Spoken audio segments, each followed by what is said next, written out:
জুবিন গাৰ্গৰ মৃত্যুত স্তব্ধ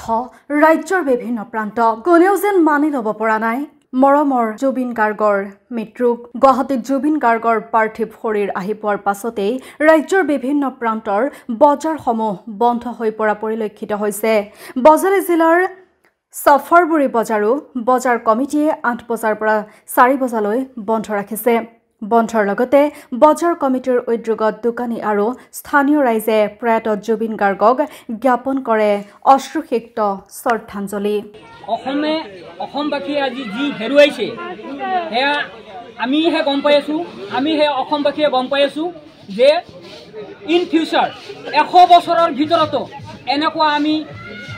প্ৰতিভাৱান আমাৰ কণ্ঠশিল্পী আমাৰ অসমৰ গৰ্ভ আমাৰ অসমীয়াৰ গৰ্ভ জুবিন দাক আমি হেৰুৱাইছো আমি কেতিয়াও আৰু ইন ফিউচাৰত নাপাম তেখেতৰ জাগা তেখেতৰ ঠাই আমাৰ কোনো পূৰণ কৰিব নোৱাৰিব কোনো লিডাৰ হওক পলিটিচিয়ান হওক যিয়ে নহওক কিয় তেখেতৰ জুবিন দাৰ এই ঠাই কেতিয়াও আমি পূৰা কৰিব নোৱাৰোঁ আৰু যিবিলাকে এনেকুৱা বেড কমেণ্ট কৰি আছে যে জুবিন দা এনেকুৱা আছিল তেনেকুৱা আছিল তেওঁলোকক আমি এটাই মেছেজ দিব বিচাৰিছোঁ যে আপোনালোকে যদি আৰু এনেকুৱা নেক্সট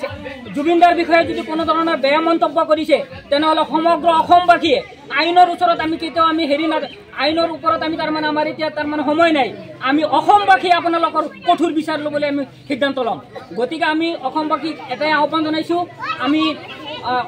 জুবিনদাৰ যি তাৰমানে পৰলোকপ্ৰাপ্তি হৈছে অকাল মৃত্যু হৈছে এই ঠাই আমি কেতিয়াও পূৰা কৰিব নোৱাৰিম আমি তেখেতৰ শ্ৰদ্ধাঞ্জলি আমি এতিয়া আমি অসমবাসীয়ে গভীৰ শোকেৰে প্ৰকাশ কৰিবলৈ বাধ্য হৈছোঁ আমি অসমবাসী আমি আজি খুব শোকাতুৰ হৈ আছোঁ বিশেষ একো ক'বলগীয়া নাই জাষ্ট আমি জুবিনদাৰ ইন ফিউচাৰত যাতে তেখেতে বহুত ভাল আৰু আমাৰ কাৰণে কিবা দি